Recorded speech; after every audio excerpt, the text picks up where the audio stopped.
So on a previous video I actually did about the mobile phone versus DSLR doing a pano, and today let's give the results.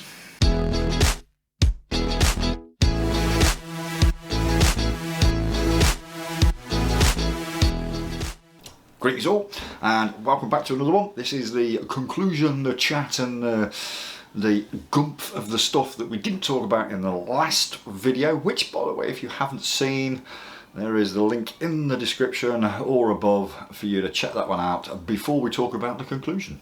So let's put up these two images again and we'll put you out of your miseries of which one was taken on the mobile phone and which one was actually taken on the DSLR. So we have this one here, picture A, and this one here, picture B.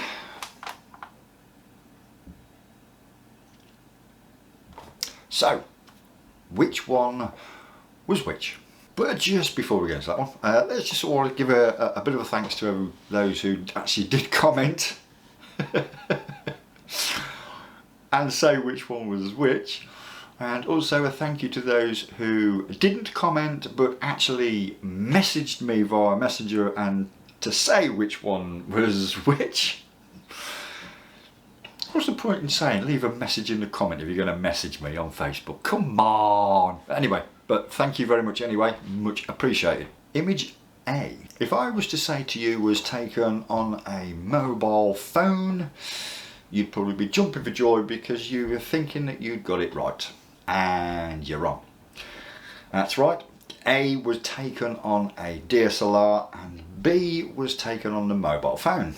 For those who actually did get that right, I'm pretty sure that you could actually see the quality difference without even actually zooming in, and you could also see a colour difference as well, as where the colours on the mobile phone tend to be a little bit more flat as opposed to on the DSLR.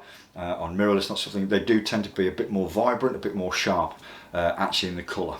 Let's just quickly go into which one's easiest, and for me, I'm going to say that the easiest, and it's by a massive margin, would actually be the mobile phone, because you just literally select on your phone into panorama and it will actually guide you and tell you exactly what to do. So you just follow the on-screen prompt where you click to start the photograph, it tells you to move left or right, you will move left or right, and when you're done you'll press again to stop the photo, and that is it. It's done. And then within not even a second later, it's created a photo, job done. Yet on the DSLR, you know yourself that after you've taken your series of images, on this one I took 10 and 10, stitched them together. The reason I took 10 and 10 was because, basically I wanted to try to get the same image.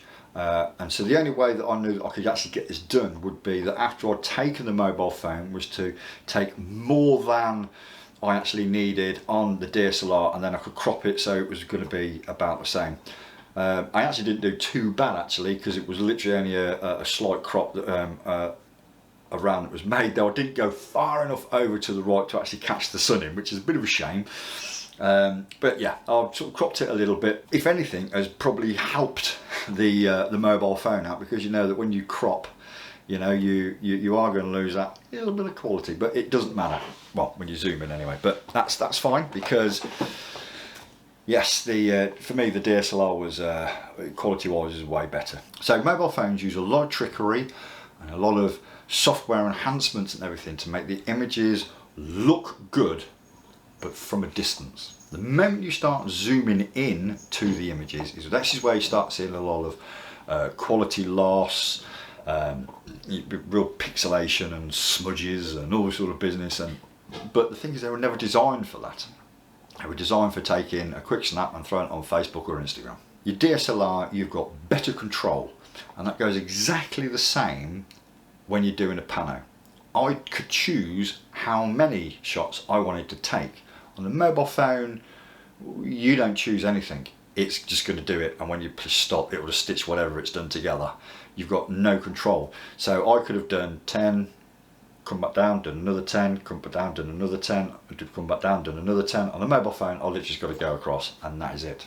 But also as well, it comes down to the editing. after you, on a DSLR, you've stitched these together, these, you know, whatever software that you've used to stitch them together, for example Lightroom, I can then do post-processing on that image. It's still, well, provided I took it in RAW, I can still edit how I would do a normal photograph. On the mobile phone, same principles apply. Is once you've taken that, your editing options are very, very limited. So I can't enhance colours, I can't, you know, if I've clipped highlights or anything like that, there's nothing you can do. You are stuffed. So in conclusion from this is, mobile phones are designed to be, how can we say this, quick and simple. And that is literally it, quick and simple. But for somebody who wants that little bit better quality, that little bit more, then your DSLR is going to be the only way to go. And it doesn't matter whether you're doing a pano or normal photograph or any, yeah, it doesn't matter. The same is always going to apply. At the moment, a DSLR or a mirrorless camera are far better quality than your mobile phone. Anyway, thanks for joining me on this one. Don't forget, give that thumbs up and hit the like. Helps me out massively. And I'll see you on the next one. Take care, stay safe. I'll see you soon.